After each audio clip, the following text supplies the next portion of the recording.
చూస్తున్నారు ఈ బండి సంజయ్ కొడుకుకి సంబంధించి నిన్న మీరు ధర్నా చేయడం జరిగింది. ఈరోజు ఉమెన్ కమిషనర్‌లో లెటర్ ఇవ్వడం జరిగింది. సో, అమ్మాయికి న్యాయం జరుగుతదా?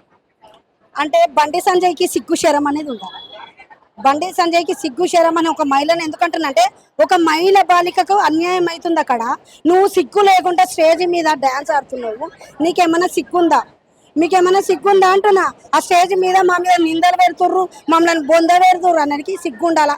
ఆడ మొత్తం ఛానళ్ళ మొత్తం టీవీ ఆన్ చేస్తే ఏది ఆన్ చేసినా కానీ నీ కొడుకుదే వస్తుంది.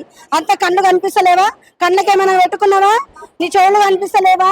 నీ కొడుకు ఏమైనా అంతమందిని కొడుతుంటే సిగరెట్ కాల్చుకుంటా మందు తాగుతుంటా ఒక అమ్మాయిలను వేధించుకుంటా కనిపిస్తలేదా కళ్ళు దొబ్బినాయని?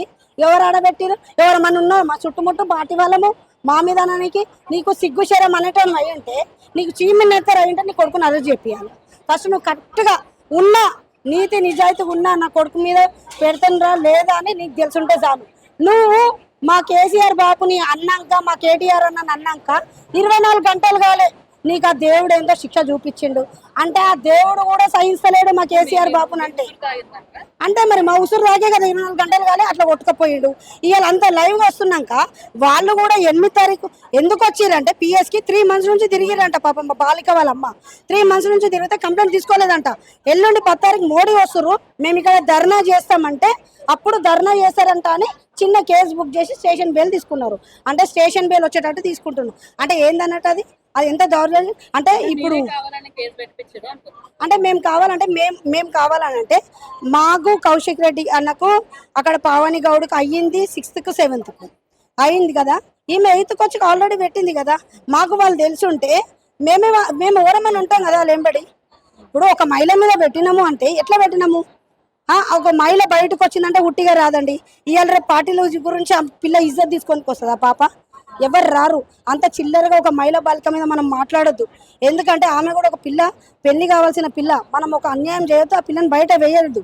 అట్లాంటిది ఈ సమాజం ఎట్లుందంటే ఇప్పుడు రూలింగ్ పార్టీ వాళ్ళు వాళ్ళే నిందేస్తారు, వాళ్ళే అరే కనిపిస్తున్నాయి కదండి లైవ్ గా కనిపిస్తున్నప్పుడు ఎందుకు చర్య తీసుకుంటలేరు అని అడుగుతున్నాం. మేము లైవ్ గా కాపాడుతున్నాం, చర్య ఎందుకు తీసుకుంటారు? తప్పు చేయలేరు అందుకే చర్య తీసుకుంటారు అని చెప్పి బీజేపీ అంటారు. అంటే బీజేపీ వాళ్ళకి ఏమంటున్నా అంటే అందులో ఒక అన్నదమ్ముళ్ళు అక్క చెల్లెళ్ళు అందరూ ఉన్నారు. ప్లీజ్ మీకు దయచేసి మేము చెప్పేది ఒక్కటే అన్న, ఒక్కసారి మీరు యూట్యూబ్ కానీ సోషల్ మీడియా కానీ చూడండి ఎంత వైరల్ అవుతున్నారో. వాళ్ళ కొడుకు కాదని చెప్పమనండి. మరి వాళ్ళ కొడుకా కాదా అయినా వేరేలా అంత గంజాయి తాగకుండా అన్ని దాకా కనిపిస్తూనే ఉంది కదా అక్కడ. మరి ఇంత క్లియర్గా బయట పెట్టాక అమ్మాయిలతోటి ఫోటోలు బయట పడ్డాక అన్ని పడ్డాక కూడా మా కొడుకు కాదననికి అది మోరా లేకపోతే పినాయిల్ పోసి నోరుని కడుక్కోమని చెప్పండి. మేము అదే చెప్తున్నాము. వీళ్ళు ఎవరైతే బీజేపీ అన్న వాళ్ళు అక్క చెల్లెలు ఉన్నారో వాళ్ళకి మేము కోరేది ఒకటే, ఫస్ట్ ఆఫ్ ఆల్ ఆయనకు ఒక బుద్ధి చెప్పేటట్టు మీరు చేస్తే బాగుంటుందని మేము కోరుకుంటున్నాం. నిన్న సభలో కూడా చెప్పడం జరిగింది, నా మీద తప్పుడు ప్రచారం చేస్తున్నారు, ఎవరు నమ్మకండి అని చెప్పేసి. అంత పెద్ద సభలో బండి సంజయ్ నేను అదే కదా చెప్తున్నాండి. స్టేజ్ మీద భరతనాట్యం అంటుండు, తతత పపప బబమ్మ గివి తప్ప ఆయనకి ఇంకేం రాదు. మొలదారం, మెడల నొప్పి, నడుము నొప్పి, కాలు నొప్పి, అంతేగాని ఇంకా ఆయనకు మాట్లాడింది ఏమీ రాదు. ఆయనకు మాట్లాడింది ఒకటే, కేవలం కేసీఆర్ బాబు గురించి, కేటీఆర్ అన్న గురించి. కాబట్టి మేము ఇది తప్ప ఇంకా ఆయన అంతా అదే దేశాలు ఉన్నాడు. ఆయన అనుకుంటుండే ఏం కాదు నా కొడుకుకు, నేను హోంశాఖ ఉండే అని. మేము తరలి మహిళల మందరం దిగి రేపు డీజీపీ కాకపోతే ఇంకా వేరే దగ్గర కూడా పోదాం, నీ కొడుకును లోపడేసేదాకా ఊకం.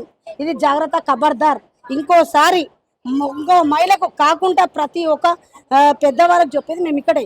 ఇంట్లో ఎవరున్నా, సీఎం ఉన్నా, సీఎం కొడుకున్నా, పిఎం ఉన్నా, పిఎం కొడుకున్నా సరే అందరికీ న్యాయం ఒకటే కావాలి. మేము భారీ పెద్ద ఎత్తున కూడా చేయబోతున్నాము. ఇది ఊకునే సమస్యనే లేదు. ఏడు దాకా అంటే 6 దాకా కూడా పోతాం. కాంగ్రెస్ పార్టీకి సంబంధించి స్పందించట్లేదు అని మీరు అంటున్నారు, వాళ్ళు కూడా దీనికి సంబంధించి మాట్లాడుతున్నారు. అంటే సంధ్య పెద్ద మాటలు మాట్లాడుతుంది కదా, ఒక మహిళకు అయింది కదా, మరి ఈరోజు ఎందుకు వస్తలేదు కాంగ్రెస్ పార్టీలో సంధ్య? మరి కళ్ళకి కనిపిస్తలేదా? మరి ఆమె చెవులకి వినిపిస్తలేదా? మొత్తం యూట్యూబ్లలో సోషల్ మీడియాలో అంతా కనిపిస్తుంది. మన సంధ్య కళ్ళు ఏమైనా మాకు ఇప్పుడు అర్థలేదు. పెద్ద మాటలు మాట్లాడుతుంది ఆమె. నేను ఆడోళ్ళకి ఇది చేస్తా, అది చేస్తా. మరి మీ సీఎం ఏం బీక్తున్నాడంట అది తెలుసలేదా? కళ్ళు కనిపిస్తలేదా?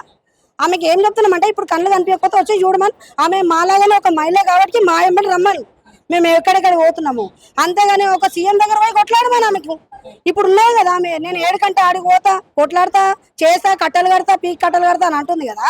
ఆమె సీఎం దగ్గర పోయి మాట్లాడమని. మరి సీఎం దగ్గర పోయి అన్ని లోపట్టేస్తావా వేయవా?